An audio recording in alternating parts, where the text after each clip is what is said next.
ഇടതുപക്ഷമാണോ അതോ കിഫ്ബിയാണോ കേരളം ഭരിക്കുന്നത്? എന്തുകൊണ്ടാണ് ഇത്രയധികം ധനപ്രതിസന്ധിയിലേക്ക് ഗവൺമെൻറ് പോയിരിക്കുന്നത്? ഗവൺമെൻറ്റിൻ്റെ വരുമാന മാർഗങ്ങളൊക്കെ എങ്ങനെയാണ് പ്രയോജനപ്പെടുത്തുന്നത്? എന്തുകൊണ്ടാണ് ഈ കിഫ്ബിയെ ഓവറായിട്ട് ഡിപ്പെൻഡ് ചെയ്യുന്നത്, ആവശ്യത്തിലധികം ഡിപ്പെൻഡ് ചെയ്യുന്നത്? കിഫ്ബി ഒരു പാരലൽ ഗവൺമെൻറ് ആയിട്ട് തന്നെ പരിണമിക്കുന്നു എന്ന് നമുക്ക് തോന്നുന്നത് അപ്പോഴാണ്. ഈ 2016-17 ഒന്ന് പോകാം നമുക്ക്. കിഫ്ബി ആക്ട് പാസ്സാക്കുന്ന 1909 പക്ഷേ അത് പ്രാവർത്തികമാക്കുന്നത്, അതായത് അതിന് തുടർന്ന് വന്ന UDF ഗവൺമെൻറ് അത് ഗവനിച്ചില്ല. അത് കാരണം കൊണ്ട് അവസാനം 2016-17 വന്ന LDF ഗവൺമെൻറ് വീണ്ടും ആ കിഫ്ബി ആക്ട് അമെൻഡ് ചെയ്യുന്നു. എന്തിനാണ് കിഫ്ബി ആക്ട് അമെൻഡ് ചെയ്യുന്നത്? അതായത് കിഫ്ബി ആക്ട് അമെൻഡ് ചെയ്യാത്ത പക്ഷം അത് ആപാതചൂടം കൺട്രോളർ ആൻഡ് ഓഡിറ്റർ ജനറലുടെ ഓഡിറ്റിംഗ് ആവശ്യമായിട്ട് വരും. അപ്പോൾ അതിലെ ക്രമക്കേടുകളെല്ലാം പോയിൻ്റ് ഔട്ട് ചെയ്യപ്പെടും. അങ്ങനെ വരരുത്, ക്രമക്കേടുകൾ പോയിൻ്റ് ഔട്ട് ചെയ്യപ്പെടരുത്. അതുകൊണ്ടാണ് ഒരു അമെൻമെൻറ്റ്, അസംബ്ലിയിൽ ഒരു അമെൻമെൻറ്റ് നടത്തി ആ അമെൻമെൻറ്റ് ആക്ട് അനുസരിച്ച് CAGക്ക് അതിൻ്റെ പ്രാഥമിക ഭാഗങ്ങൾ മാത്രം ഓഡിറ്റ് ചെയ്യാം. അത് കഴിഞ്ഞ് കടമെടുക്കുന്നതും കടമെടുത്തതിൻ്റെ ചെലവഴിക്കലും ഇതൊന്നും CAG ഓഡിറ്റ് ചെയ്യേണ്ട ആവശ്യമില്ല. അങ്ങനെ ഒരു അമെൻമെൻറ്റ് പാസ്സാക്കിയതിന് ശേഷമാണ് കിഫ്ബിയുടെ മസാല ബോണ്ട്, കിഫ്ബിയുടെ ആദ്യത്തെ ബോണ്ടാണ് മസാല ബോണ്ട്. എന്തിനാണ് അങ്ങനെ ഒരു പേരിട്ടത്? അതായത് ഒരു മസാല ഗുണമുള്ള ഒരു ബോണ്ട് എന്ന രീതിയിൽ ഒരു പേരിട്ടു എന്ന് മാത്രമേ ഉള്ളൂ, ആകർഷിക്കാൻ വേണ്ടിയിട്ട ഒരു പേര്. ഈ മസാല ബോണ്ട് ഇഷ്യൂ ചെയ്യാൻ ലണ്ടൻ സ്റ്റോക്ക് എക്സ്ചേഞ്ചാണ് ഗവൺമെൻറ് തിരഞ്ഞെടുക്കുന്നത്. അങ്ങനെ ലണ്ടൻ സ്റ്റോക്ക് റിസർവ് ബാങ്കിൻ്റെ, ഗവൺമെൻറ് ഓഫ് ഇന്ത്യയുടെയൊക്കെ അനുവാദത്തോടു കൂടിയാണെന്നും അല്ലെന്നും ഒക്കെ പറയുന്നുണ്ട്. എന്തായാലും ചില അനുവാദ പത്രങ്ങളൊക്കെ വാങ്ങിയിരുന്നു.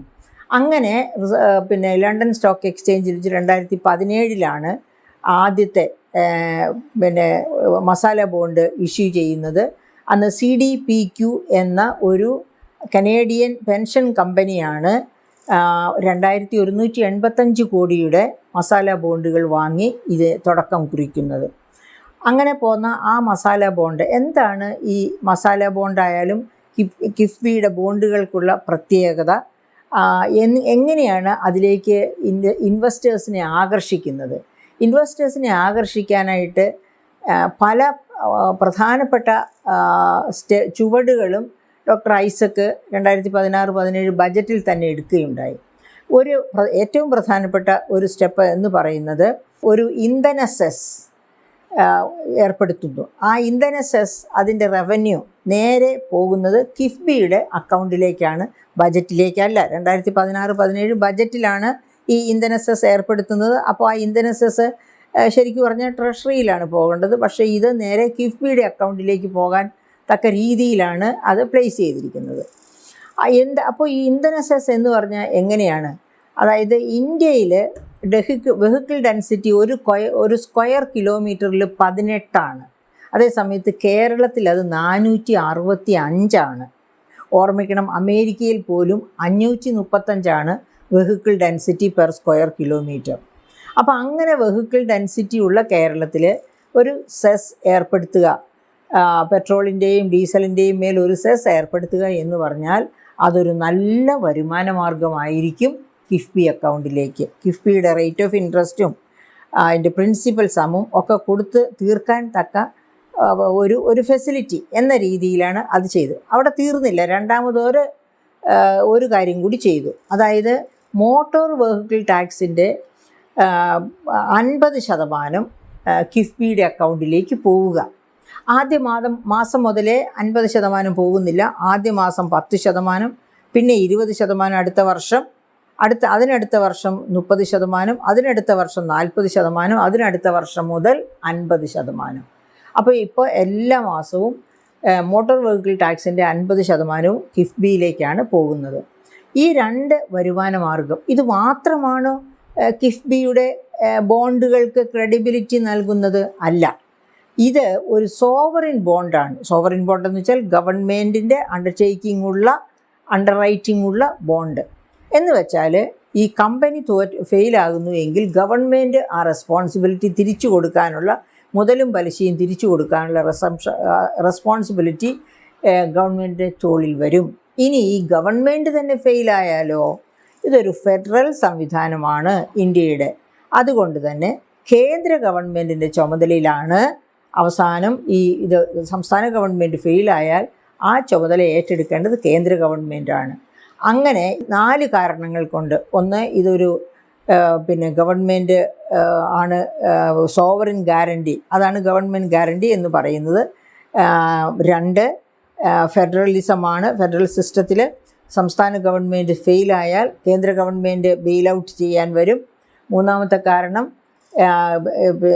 Cess on petrol and diesel, അത് കിഫ്ബി അക്കൗണ്ടിലേക്ക് പോകുന്നു. അതുപോലെ 4-ാമത്തെ കാരണമാണ് ഈ 50% മോട്ടോർ വെഹിക്കിൾ ടാക്സും പോകുന്നത് കിഫ്ബി അക്കൗണ്ടിൽ. അപ്പോൾ ഇങ്ങനെയുള്ള 4 കാരണങ്ങൾ കൊണ്ടാണ് ഈ മസാല ബോണ്ടിന് ബുദ്ധിമുട്ടില്ലാതെ ഇൻവെസ്റ്റ്മെൻറ്റ്, അതായത് അതിലേക്ക് മൂലധനം ഒഴുകി വരാൻ തുടങ്ങിയത്. അപ്പോൾ അങ്ങനെ മൂലധനം ഒഴുകി വന്ന് അതിൻ്റെ പലിശയും പ്രിൻസിപ്പൽ സമ്മും എല്ലാം കൊടുക്കേണ്ട ബാധ്യത കേരളത്തിനാണ്. അപ്പോൾ CAG ഇത് തുടക്കത്തിലേ പറഞ്ഞു, ഇത് വലിയ ഒരു ബാധ്യതയായി മാറും ഭാവി തലമുറയ്ക്ക് പോലും. ഇന്ന കാരണങ്ങൾ കൊണ്ട്, ഇപ്പോൾ ഞാൻ നേരത്തെ വിവരിച്ച കാരണങ്ങൾ കൊണ്ടാണ് കിഫ്ബിയിലേക്ക് ഇൻവെസ്റ്റ്മെൻറ്റ് വരുന്നത്. പക്ഷെ അങ്ങനെ ഇൻവെസ്റ്റ്മെൻറ്റ് വന്നാൽ തന്നെയും ഇത് ഭാവി തലമുറയ്ക്ക് വലിയ ഭാരമായി തീരും എന്ന് കൺട്രോളർ ആൻഡ് ഓഡിറ്റർ ജനറൽ വളരെ കർശനമായ രീതിയിൽ സൂചനകൾ നൽകിയിട്ടും യാതൊരു ചാഞ്ചല്യവും ഇല്ലാതെ തന്നെ LDF ഗവൺമെൻറ് ഇതുമായിട്ട് മുന്നോട്ട് പോവുകയാണ് ചെയ്തത്. അപ്പോൾ അങ്ങനെ മുന്നോട്ട് പോയ ഈ LDF ഗവൺമെൻറ് ഇതിനെ പറ്റി, അതായത് ഇവർ വലിയ വികസന കുതിപ്പാണ്, അതായത് വിഴിഞ്ഞം പദ്ധതി ഞങ്ങളുടേതാണ്. ഓഫ് കോഴ്സ് വിഴിഞ്ഞം പദ്ധതി LDFൻ്റേതല്ല, അത് നടക്കാൻ സമ്മതിക്കത്തില്ല എന്ന് പറഞ്ഞ് സമരവുമായി വന്നിരുന്ന അവരെ പരാജയപ്പെടുത്തിക്കൊണ്ടാണ് അതിൻ്റെ കല്ലിടലും ആദ്യഘട്ട പ്രവർത്തനങ്ങളും ഒക്കെ ഉമ്മൻചാണ്ടി ഗവൺമെൻറ് കാലത്ത് നടന്നത്. അതിൻ്റെ ആദ്യ ഘട്ടം തന്നെ 2019 പൂർത്തീകരിക്കുമായിരുന്നു ഉമ്മൻചാണ്ടി ഉണ്ടായിരുന്നെങ്കിൽ. പക്ഷേ അത് 2025 പൂർത്തീകരിക്കാൻ പറ്റിയത് എന്ന് നമുക്കറിയാം. മറ്റേത് പദ്ധതി എടുത്താലും ആ പദ്ധതികളൊക്കെ UDF ഗവൺമെൻറ്റിൻ്റെ കാലത്ത് തുടങ്ങിയ പദ്ധതികളാണ്. അതൊരു ഗവൺമെൻറ്റിൻ്റെ കണ്ടിന്യൂവേഷനാണ് അടുത്ത ഗവൺമെൻറ് എന്നതുകൊണ്ട് അടുത്ത ഗവൺമെൻറ്റിലേക്ക് എത്തിപ്പെടുന്നു. അങ്ങനെ ഏത് ഗവൺമെൻറ്റാണോ പൂർത്തീകരിക്കുന്നത് ആ ഗവൺമെൻറ് അതിൻ്റെ ക്രെഡിറ്റ് സാധാരണ രീതിയിൽ അവർ തന്നെ എടുക്കില്ല. അവർ കൃത്യമായിട്ട് പറയും, ഇത് UDFൻ്റെ കാലത്ത് തുടങ്ങിയതാണ്, ഞങ്ങൾ പൂർത്തീകരിക്കുന്നു, ക്രെഡിറ്റ് ഞങ്ങൾക്ക് 2 കൂട്ടർക്കും ഉണ്ട്. അതാണ് മര്യാദയുള്ളവർ ചെയ്യേണ്ടത്. പക്ഷേ LDF അങ്ങനെ മര്യാദ കാണിക്കുന്ന ടൈപ്പല്ല. അവർ മുഴുവൻ ക്രെഡിറ്റും എടുത്ത് തള്ളിക്കൊണ്ട് നടക്കുന്ന ഒരു ഗവൺമെൻറ്റാണ്. അപ്പോൾ അങ്ങനെ തള്ളി നടക്കുന്ന ആ സാഹചര്യത്തിൽ പോലും നമ്മൾ കാണണം, അതായത് എല്ലാ വികസനം LDF ഗവൺമെൻറ് ഇവിടെ വികസനം മാത്രമേ കൊണ്ടുവന്നിട്ടുള്ളൂ എന്ന് പറഞ്ഞ് തള്ളുന്ന സാഹചര്യത്തിൽ നമ്മൾ കാണേണ്ട ഒരു കാര്യമുണ്ട്. നിതി ആയോഗ് നടത്തിയ ഒരു പഠനം. ആ പഠനത്തിൽ നിതി ആയോഗ് എന്താ പറഞ്ഞിരിക്കുന്നത്, ആ പഠന റിപ്പോർട്ടിൽ തന്നെ ഞാൻ പറയാം. അതായത് നിതി ആയോഗ് 28 സംസ്ഥാനങ്ങളുടെ സാമ്പത്തിക വളർച്ചാ ഇൻഡെക്സ് തയ്യാറാക്കുന്നു. അങ്ങനെ അതായത് സാമ്പത്തിക ഭദ്രതാ സൂചിക തയ്യാറാക്കുന്നു. ആ സാമ്പത്തിക ഭദ്രതാ സൂചിക എന്ന് വെച്ചാൽ ഡെവലപ്മെൻറ്റ് ഇൻഡെക്സ് തന്നെ. ആ ഭദ്രതാ സൂചിക തയ്യാറാക്കുന്ന കൂട്ടത്തിൽ 18 സംസ്ഥാനങ്ങൾ, മേജർ സംസ്ഥാനങ്ങൾ 18 ഇന്ത്യയിൽ. ആ 18 മേജർ സംസ്ഥാനങ്ങളുടെ പട്ടിക തയ്യാറാക്കിയ കൂട്ടത്തിൽ കേരളം 15ാമത്തെ സ്ഥാനത്താണ് എത്തിയത്. 15ാമത്തെ സ്ഥാനത്താണ് കേരളം എത്തിയത്. എത്ര മാർക്കാണ് കേരളത്തിന് ലഭിച്ചത്? കേരളത്തിന് ലഭിച്ച മാർക്ക് എന്ന് പറയുന്നത് 24.8 മാർക്കാണ് കേരളത്തിന് ലഭിക്കുന്നത്. 2024-25 പഠനമാണ് നിതി ആയോഗ് നടത്തിയത്. എന്നിട്ട് 24.8% മാർക്ക്, അഥവാ സൂചിക കിട്ടിയത്. കഴിഞ്ഞ പ്രാവശ്യം നടത്തിയപ്പോൾ 25.4% മാർക്കായിരുന്നു കിട്ടിയത്. അതിനേക്കാളും താഴേക്ക് പോയിരിക്കുന്നു ഈ വർഷം. 25.4 കഴിഞ്ഞ പ്രാവശ്യം, അത് 24.8 എന്ന് വെച്ചാൽ വീണ്ടും താഴേക്ക് പോവുകയാണ് കേരളം ചെയ്തിരിക്കുന്നത്. വളർച്ചയിൽ താഴേക്ക് പോയിരിക്കുകയാണ് ചെയ്തിരിക്കുന്നത്. അത് മാത്രവുമല്ല, ഈ പഠനത്തിൽ ഒഡീഷ 73.1% മാർക്കോടുകൂടി ഏറ്റവും ഉയർന്ന ഇൻഡെക്സിൽ എത്തിയിരിക്കുന്നത് ഒഡീഷയാണ്. ഒഡീഷ, അത് കഴിഞ്ഞാൽ ഗോവ, അത് കഴിഞ്ഞ് ജാർഖണ്ഡ്, പിന്നെ ഗുജറാത്ത്. ഏറ്റവും ടോപ്പിലുള്ള 4 സംസ്ഥാനങ്ങൾ ഇവയാണ്. അതേ സമയത്ത് ഈ ഈ പിന്നെ കേരളം പോലെ കേരളത്തെ കഴിഞ്ഞ് ഉള്ള സംസ്ഥാനങ്ങൾ പഞ്ചാബ്, ആന്ധ്രാപ്രദേശ്, ബംഗാൾ ഇവയാണ് കേരളത്തിനും താഴെയുള്ള 3 സംസ്ഥാനങ്ങൾ. അപ്പോൾ ഇത്ര താഴ്ന്ന നിലവാരത്തിലാണ് കേരളത്തിൻ്റെ വളർച്ച. എന്നിട്ടും നമ്മൾ 16 ലക്ഷത്തിലധികമാണ് നമ്മുടെ GDP കണക്കനുസരിച്ച് 16,29,072.51 കോടിയാണ് നമ്മൾ പ്രതീക്ഷിക്കുന്ന, അതായത് 26-27 കാലഘട്ടത്തിൽ നാം പ്രതീക്ഷിക്കുന്ന GSDP. അതേസമയത്ത് ഈ നിതി ആയോഗ് ഈ പഠനം നടത്തിയ കാലത്തെ നമ്മുടെ പ്രതീക്ഷിച്ച GSDP 14,27,145 കോടിയായിരുന്നു.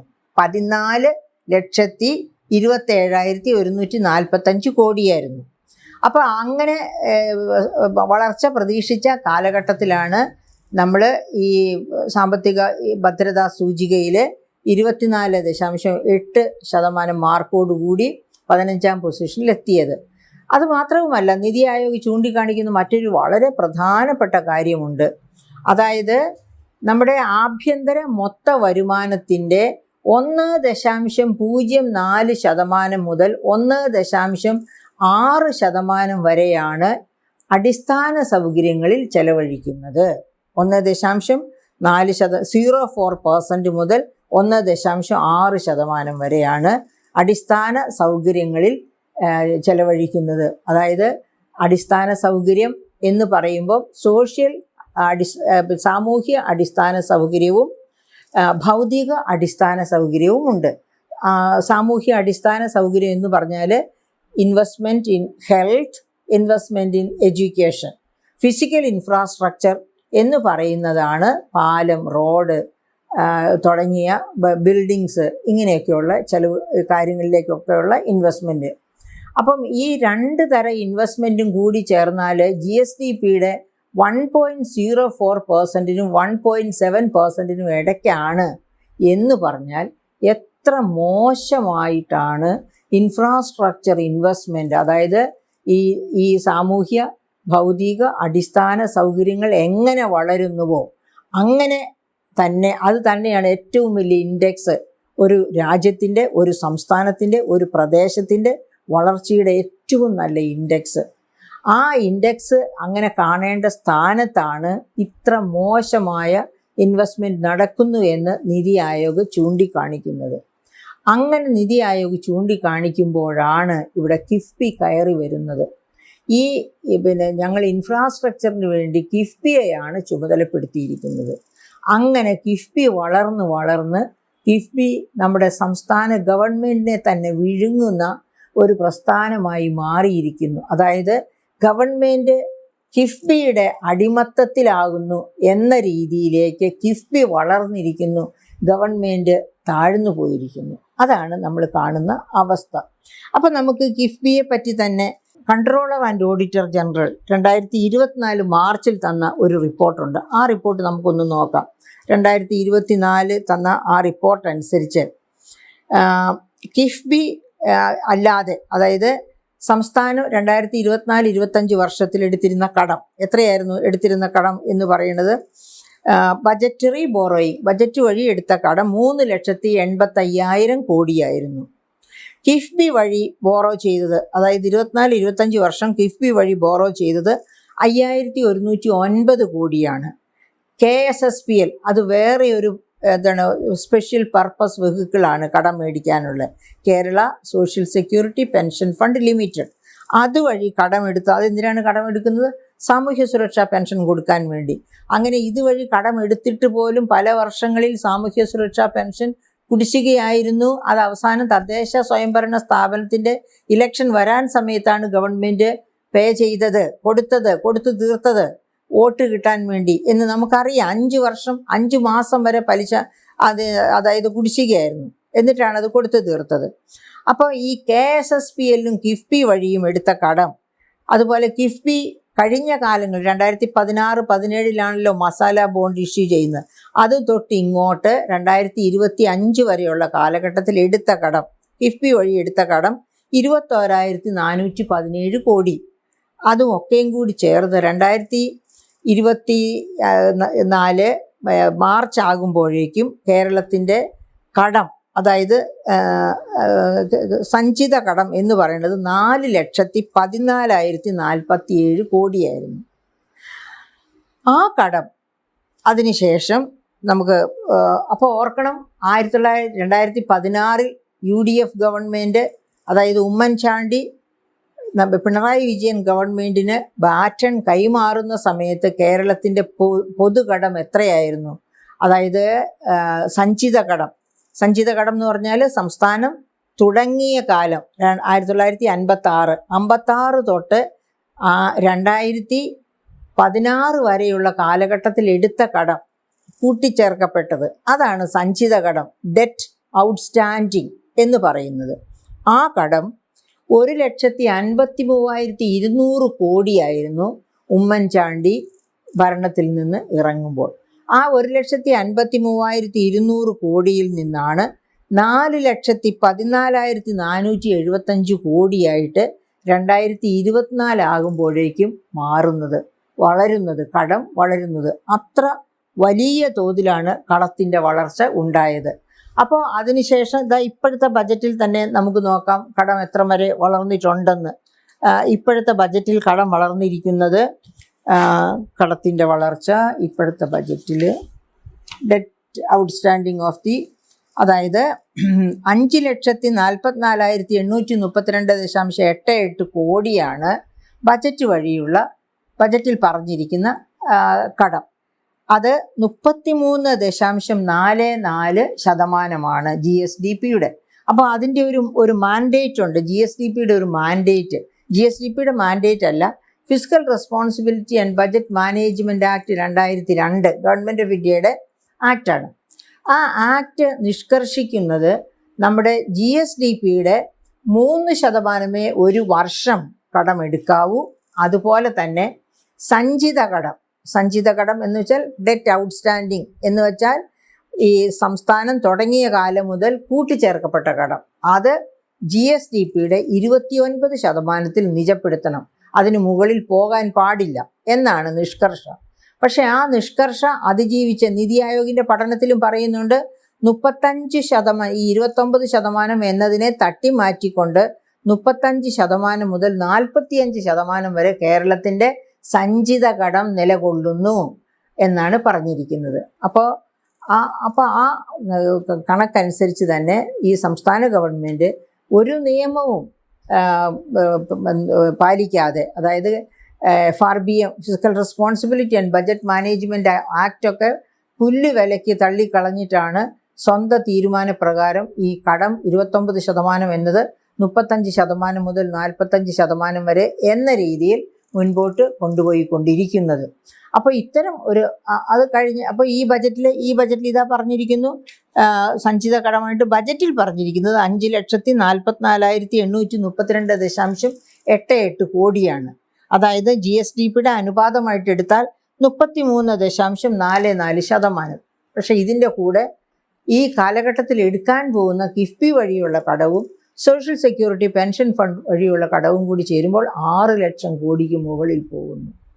അപ്പോൾ അങ്ങനെ കേരളം വലിയ കടക്കെണിയിലേക്ക് പോകുന്ന ഒരവസ്ഥ സംജാതമായി കൊണ്ടിരിക്കുകയാണ്.